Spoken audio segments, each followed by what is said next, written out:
बहुत सारे कलाम हैं, लेकिन बाइबल मुकद्दस खुदा का इल्हाम है, सच्चाई है, डिवाइन ट्रुथ है, जो हमें बरकत ताज की बहाली देता है।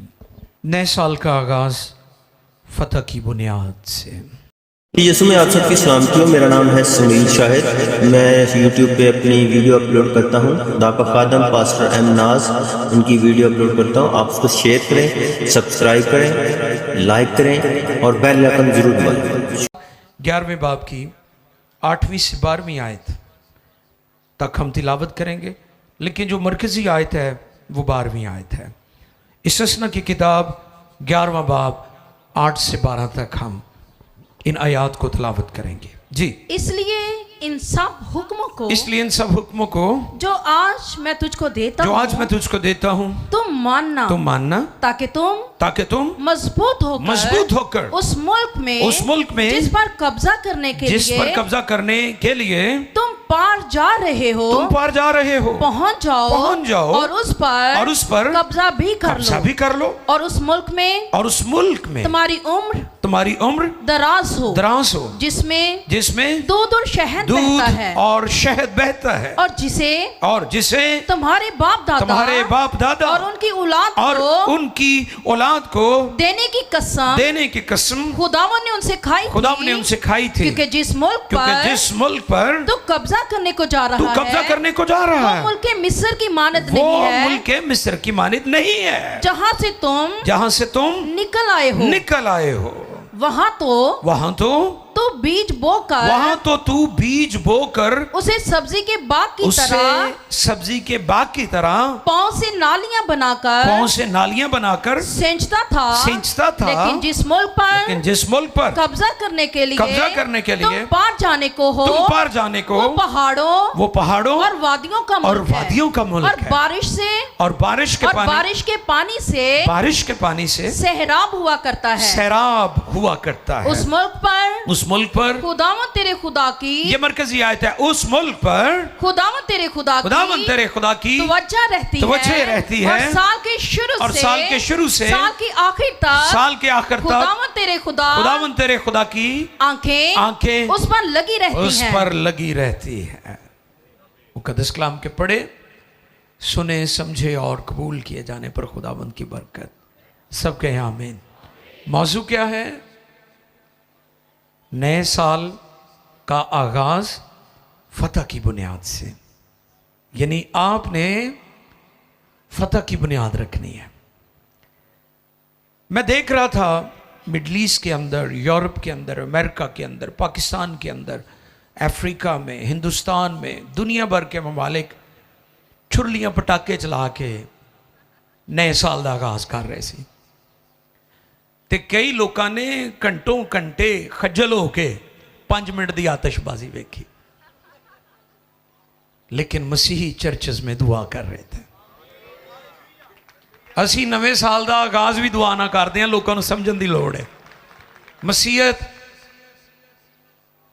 पर गौर करने की जरूरत है कि मसीही तालीमात, बाइबल की तालीमात कितनी खूबसूरत हैं, कितनी जलाली है, कितनी शानदार है कि हम सालों का आगाज दुआ और प्रस्तिश के साथ करते हैं। असी साल दी बुनियाद बदी नाल नहीं रखते जैसे लोग रखते हैं। मैं देख रहा था हमारे इलाके की पुलिस का एक ग्रुप है, सिक्योरिटी ग्रुप, जो चर्चिस को सिक्योरिटी देते हैं। तो उसमें वो जो उनके कमांडर होते हैं, सीपीओ साहब जो हैं फैसलाबाद के, उनका खुसूसी पैगाम उन्होंने वहाँ पर वीडियो क्लिप डाला हुआ था कि इन चीज़ों से इज्तनाब करना है, यानी शोर शराबा, गुल गपाड़ा और डेक लगाना और ये लोगों का सुकून बर्बाद करना, प्लीज़ इससे अवॉइड करें। लेकिन ये कितनी खूबसूरत बात है कि 31 की रात ही, यानी इससे पहले कि नया साल शुरू हो, चर्चेस में इबादत हुई। और ये होती है। दुनिया को जानने की ज़रूरत है कि हम मसीही चर्चेस साल का आगाज़ दुआ, प्रस्तिश और इबादत के साथ करते हैं। तो जिस काम की बुनियाद चंगी होवे ਉਹਦਾ ਅੰਜਾਮ ਕਿੰਨਾ ਅੱਛਾ ਹੋਏਗਾ। ਜਿਸ ਬਿਲਡਿੰਗ ਦੀ ਬੁਨਿਆਦ ਸਟਰੋਂਗ ਹੈ ਉਹ ਬਿਲਡਿੰਗ ਕਿੰਨੀ ਮਜ਼ਬੂਤ ਹੋਏਗੀ। ਜਿਸ ਈਮਾਨਦਾਰ ਦੀ ਜ਼ਿੰਦਗੀ 'ਚ ਆਉਣ ਵਾਲੇ ਸਾਲ ਤੋਂ ਪਹਿਲੇ ਹੀ ਉਹ ਦੁਆ ਪ੍ਰਸਤਿਸ਼ ਰੋਜ਼ਿਆਂ 'ਚ ਠਹਿਰ ਰਿਹਾ ਹੈ, खुदा उन्हें कितनी बरकत देगा आने वाले साल, क्योंकि उसकी बुनियाद दुरुस्त है। तो इसलिए आज का पैगाम क्या है?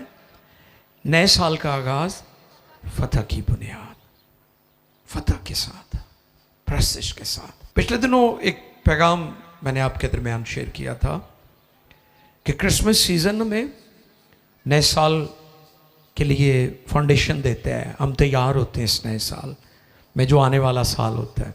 आज जो हवाला हमारे लिए तिलावत किया गया है उसमें 12वीं आयत में लिखा है, उस मुल्क पर खुदावन तेरे खुदा की तवज्जो रहती है और साल के शुरू से साल के आखिर तक उस मुल्क पर खुदावन तेरे खुदा की तवज्जो रहती है और साल के शुरू से साल के आखिर तक खुदावन तेरे खुदा की आंखें उस पर लगी रहती हैं।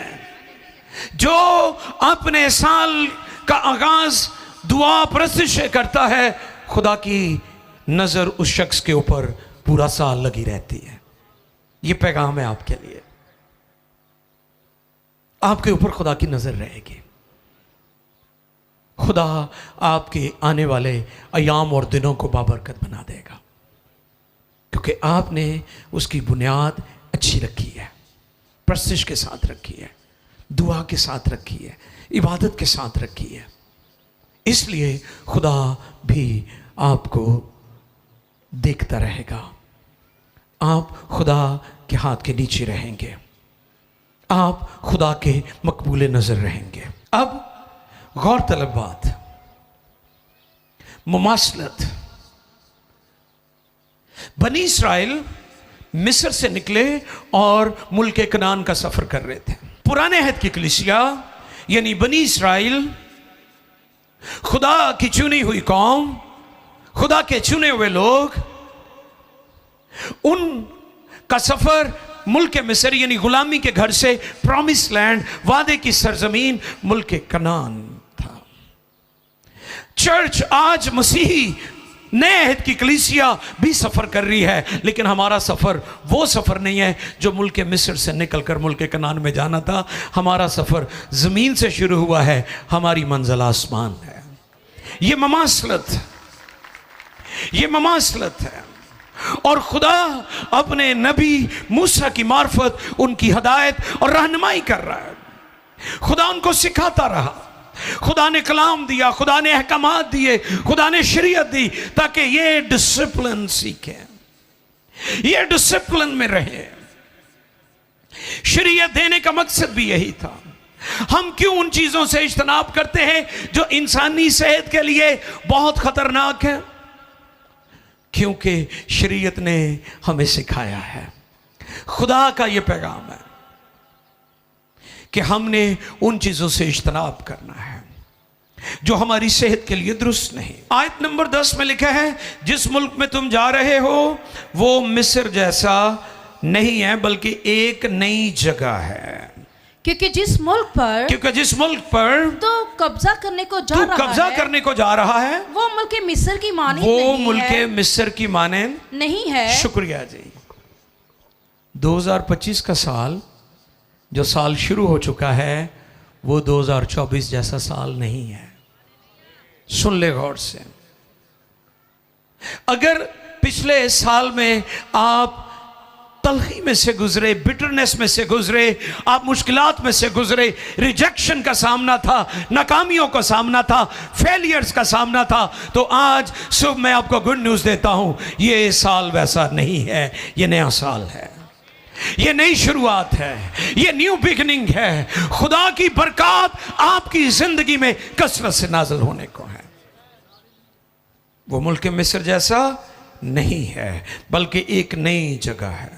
ये साल तुम्हारा है, सब कहें ये साल मेरा है। उसने कहा जहां तू कब्जा करने जा रहा है और तू कब्जा करेगा, यानी वो जगह तुझे मिल जाएगी, वो जगह मैंने तुझे दे दी है, मैंने तेरे लिए दरवाजा खोल दिया है। खुदा मूसा की मार्फत बनी इस्राइल को यह कह रहा था और खुदा आज यही पैगाम कलीसिया को भी दे रहा है। कि ये साल तुम्हारा है, ये साल तुम्हारा है, तुम्हारे लिए दरवाजे खुल गए हैं। आप क्लेम करना शुरू करें, आप कहना शुरू करें, आप रिसीव करना शुरू करें। मरियम ने कलाम को रिसीव किया और कंसीव किया। हम ना कलाम को रिसीव करते हैं और ना कंसीव करते हैं, इसलिए हम आगे नहीं बढ़ते। ये बहुत जरूरी है कि हम रिसीव करें कलाम को। अब जो मुल्क मिस्र की जियोग्राफी है वो क्या है? मिस्र ज्यादातर सहरा और फ्लैट मैदानी इलाका था, डेजर्ट, रेगिस्तान, फ्लैट लैंड। जैसे पंजाब फ्लैट है, लेकिन आप देखें कि यहां पर एग्रीकल्चर का सिस्टम बहुत स्ट्रांग है। लेकिन जो प्रॉमिस लैंड थी, जो वादे की सरजमीन थी, जो मुल्क कनान था, जो वादे की सरजमीन का खुदा ने प्रॉमिस किया था, बनी इस्राइल से कहा, तुम्हारे बाप दादा से खुदा ने कसम खाई थी, वादे की सरजमीन, मुकद्दस शहर यरूशलेम, वो जगह जो खुदा ने अपने लोगों के साथ वादा किया था, प्रॉमिस किया था। खुदा ने कहा मैं जरूर तुम्हें दूंगा, प्रॉमिस लैंड। ज्यादातर मिस्र ज्यादातर सहरा था, फ्लैट था, मैदानी था, लेकिन कनान जो है वो पहाड़ों की वादियां थी, वैलीज। पहाड़ों ने उसको चारों तरफ से घेरा हुआ था। और खुदा ने बारहा कहा कि जैसे यरूशलेम पहाड़ों से घिरा हुआ है, मैंने भी तुम्हें अपने जलाल से घेरा हुआ है। और खुदा ने आज चर्च को वो अपने जलाल से घेरा हुआ है। ना कोई चर्च को खराब कर सका, ना कोई कलीसिया को मिटा सका। कलीसिया की तादाद आज भी दुनिया में सबसे ज्यादा है, क्योंकि खुदा ने इसे घेरा हुआ है, खुदा ने इसे संभाला हुआ है। इसे कोई नहीं मिटा सकता, इसे कोई नहीं गिरा सकता, क्योंकि खुदा ने इसे घेरा हुआ है। जब खुदा ने आपको घेरा हुआ है तो कोई आपको नहीं गिरा सकता। आपकी जिंदगी में यह साल इसलिए बाबरकत होगा कि खुदा ने आपको घेरा हुआ है, खुदा ने आपको संभाला हुआ है। खुदा ने पहले भी नहीं छोड़ा था, अब भी नहीं छोड़ेगा और आइंदा भी संभालेगा। आओ उसके जलाल के लिए जोरदार तालियां बजाएं, क्योंकि खुदा ने आपको घेरा हुआ है। पहाड़ों की जिंदगी अप एंड डाउन होती है। अक्सर पहाड़ी इलाकों में जाएं तो बंदे लोग सुक्के सड़े उत्थे नजर आते हैं। मैं क्या आ सही ने, इस पानी भी पीए तो वह भी सानू ला के जाता है, क्योंकि असीं बह जो रहना होंदा है पंजाबियां ने। लेकिन वो बड़े स्मार्ट नजर आते हैं, स्किनी, क्योंकि वो ऊपर नीचे जाते हैं। पहाड़ों में रहने वाले लोग स्लिम होते हैं, स्मार्ट होते हैं, फिजीक उनकी। खुदा आपकी जिंदगी के बारे में सब जानता है। ज़बूर 37-23 आयत को पढ़ेंगे जी, कलाम खुदा में से साम 37 वर्स 23। इंसान की रवशें खुदावंद की तरफ से कायम है और वो उसकी राह से खुश है। उस मुल्क पर खुदाम तेरे खुदा की तवज्जो है। यानी वो मुल्क, वो जगह, वो लैंड, वो खुदा के वादे जो खुदा ने आपकी जिंदगी में किए हैं, खुदा की नजर उसके ऊपर है। इंसान की रवशें खुदावंद की तरफ से कायम है। वादे की सरजमीन, पहाड़ों की जिंदगी। जैसे मैंने बताया कि जियोग्राफिकली मिस्र फर्क था और मुल्क कनान फर्क था। मिस्र के अंदर इरिगेशन सिस्टम था, जैसे हमारे नहरी निज़ाम है। किन्होंने बनाई आने भला दसो जरा, खुदा उन्होंने भला करे।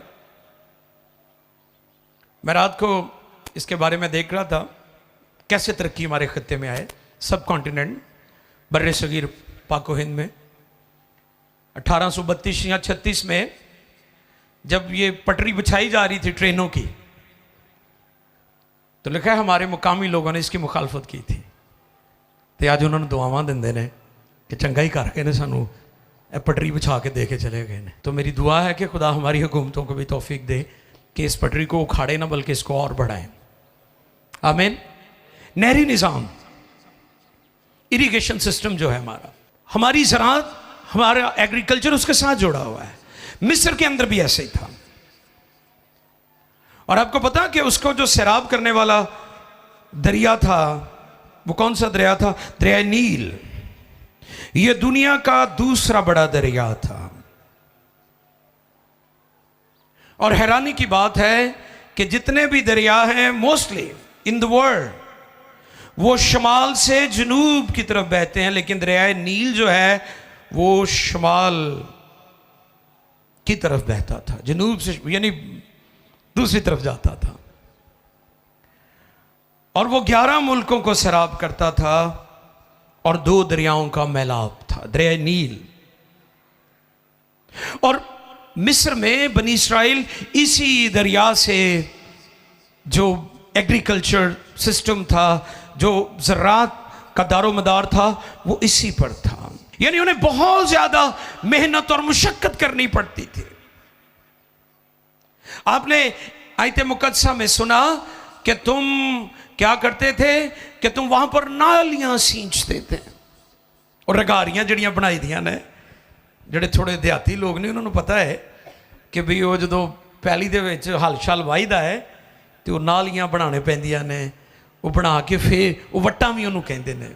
अगर जो कोई बहुता बंदा सादा है पेंडू वो समझेगा इस गल नूं कि वो जड़ियां वट्टां ने उन्होंने उत्ते फिर वो लगाते सन तो नालियां जियां बनियां हुंदियां ने, उस पानी चला जाता है, वो फिर बराबर सारियां नूं मिल जाता है। बड़ी स्ट्रगल करनी पड़ती थी उन्हें वहां पर, बहुत मेहनत मुशक्कत, ह्यूमन पावर उसमें बहुत ज्यादा इस्तेमाल होती थी।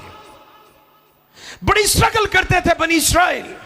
लेकिन अब वो खुदा के वादे की सरजमीन की तरफ बढ़ रहे हैं, खुदा उनके वादों में दाखिल हो रहे हैं। उनके लिए उसने कहा कि वहां पर ऐसे नहीं होगा जैसे तुम मिस्र में करते थे, वहां पर सारा दारोमदार बारिश पर होगा।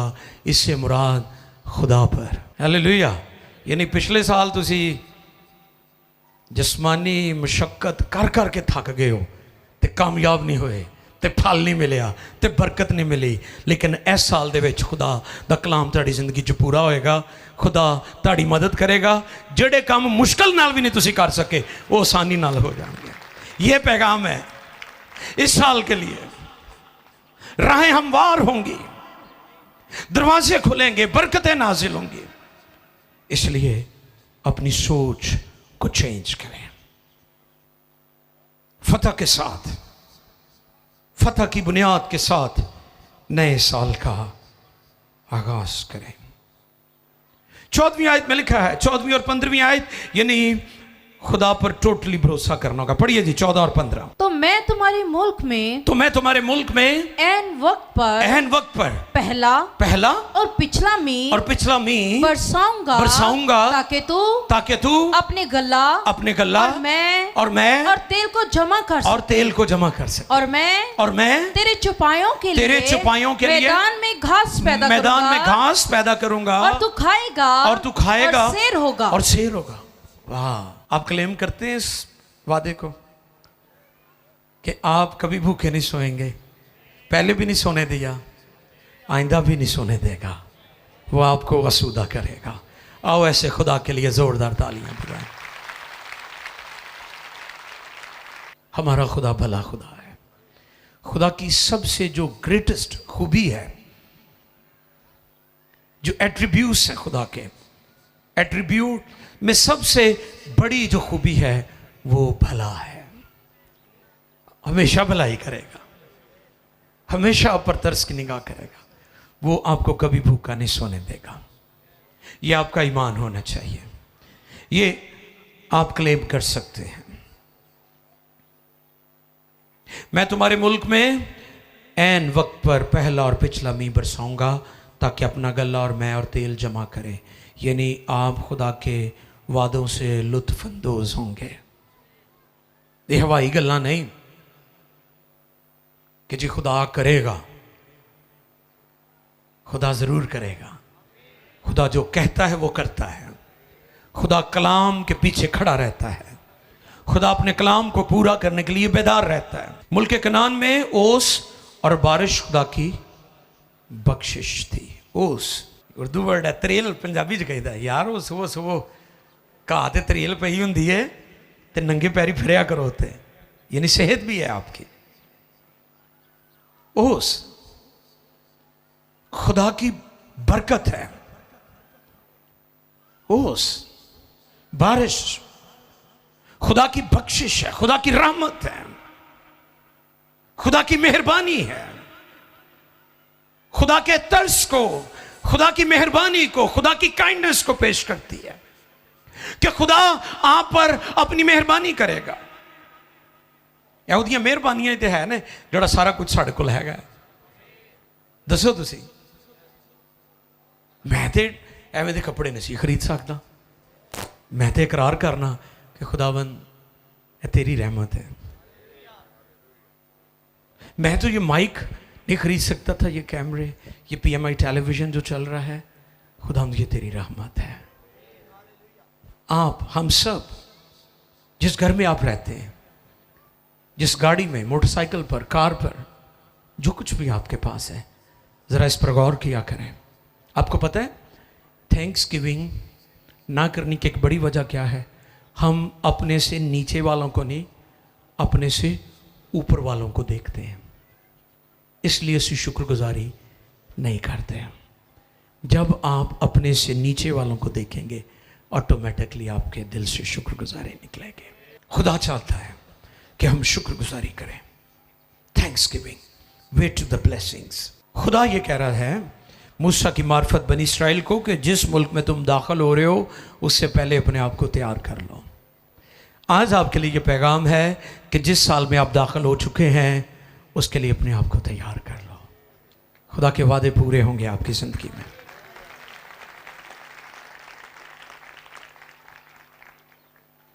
फिलिपियों चौथे बाब की 19वीं आयत को भी हम पढ़ते हैं। खुदा की खादमा के साथ मिलकर फिलिपियों चौथे बाब की 19वीं आयत मुकद्दसा को हम तिलावत करें। जी, फिलिपियों 4:19। मेरा खुदा अपनी दौलत के मुताबिक, वाह, किसकी दौलत के मुताबिक? अपनी दौलत के मुताबिक, ताड़ी दौलत के मुताबिक नहीं तानू बरकत देगा, वो अपनी दौलत के मुताबिक देगा। तुसी अपने हिसाब नहीं मांगते रहंदे हो, चल इन्ना के दे दे, दिहाड़ी लग गई है। कई कहण के दिहाड़ी लग गई है जी, बड़ी वड्डी दिहाड़ी लगी है। वो निकल आओ इस गल चों, दिहाड़ियां वालिओ, खुदा तुहानू तुहाडी हैसीयत नाल नहीं देना चाहता, खुदा अपनी हैसीयत नाल तुहानू देना चाहता। ओहदी हैसीयत नाल लेना शुरू करो। कई कहंदे ने दिहाड़ी लगी, चल बस डंग ही टपाना है। डंग टपाने वाली गल तो बाहर आओ, कसरत से देगा, अबंडेंस देगा, नस्लों को देगा। मैंने मरियम के गीत पर मुनादी की थी, मैग्निफिकेट पर, कि खुदा की बरकत पुश्त दर पुश्त होगी। खुदा सिर्फ आपको ही बरकत नहीं देगा, आपकी नस्लों को भी बरकत देगा, आपकी आने वाली नस्लें भी बाबरकत होंगी। खुदा आपको कसरत से देना चाहता है।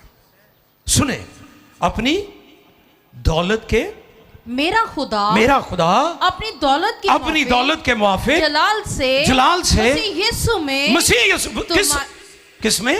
मसीह यीशु में। किसमें? मसीह यीशु। वसीला एक ही है और वो यीशु है। खुदा की बादशाही को जाने वाला रास्ता एक ही है और वो यीशु है। क्या लिखा है? पढ़े। मेरा खुदा अपनी दौलत के मुआफिक जलाल से मसीह यीशु में तुम्हारी हर एक एहतियाज रफा करेगा। एहतियाज रफा करेगा, यानी जरूरतां पूरी करेगा। जे दे दबे तो फिर भी ठीक है, ना दबे नहीं, एवं ना क्या करो, वो करेगा, उसका वादा है, वो देगा। वो वादों का सच्चा खुदा है। फिर मत्ती 6 बाब की 25वीं आयत जरा पढ़िए।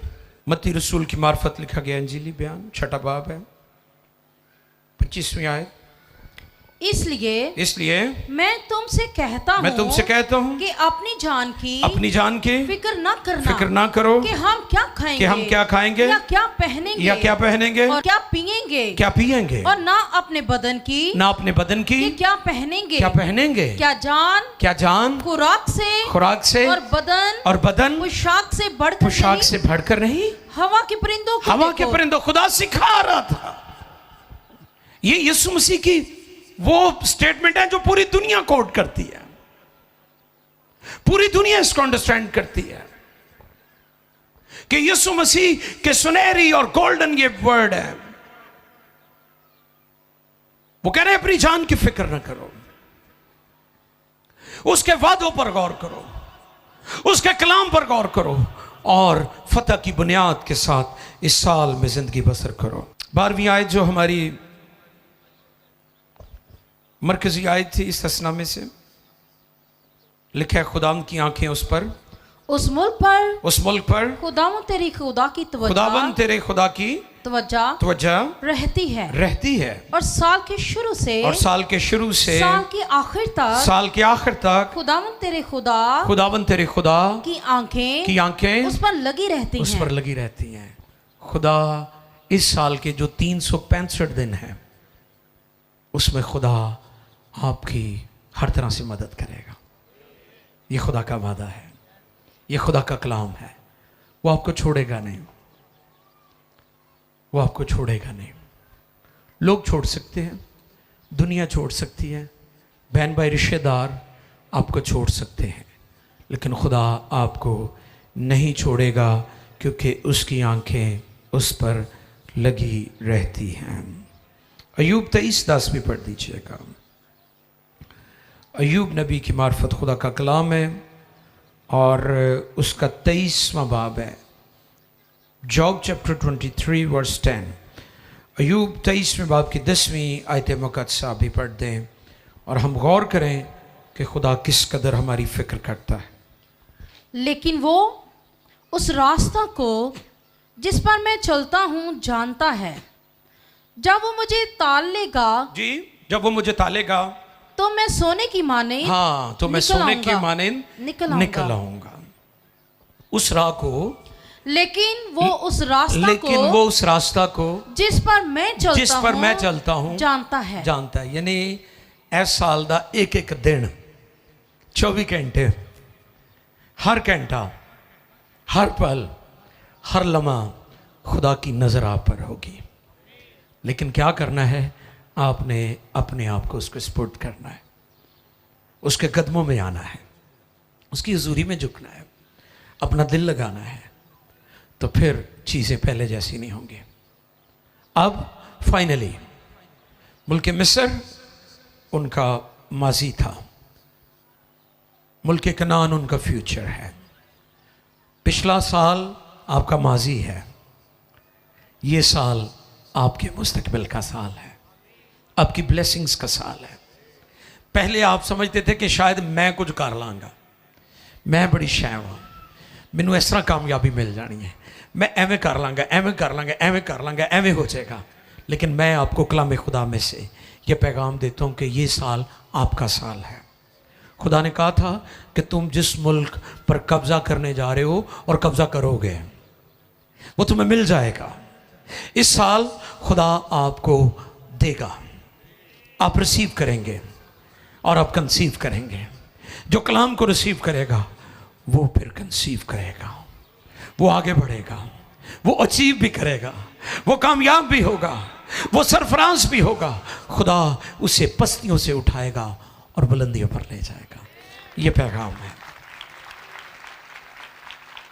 जैसे खुदा ने ये बात दुआ रोज़े में हम पर जाहिर की हमारी टीम पर, this year the year of gospel expansion, इंजील की वुसअतों का साल है और इंजील दुनिया को तब्दील करती है।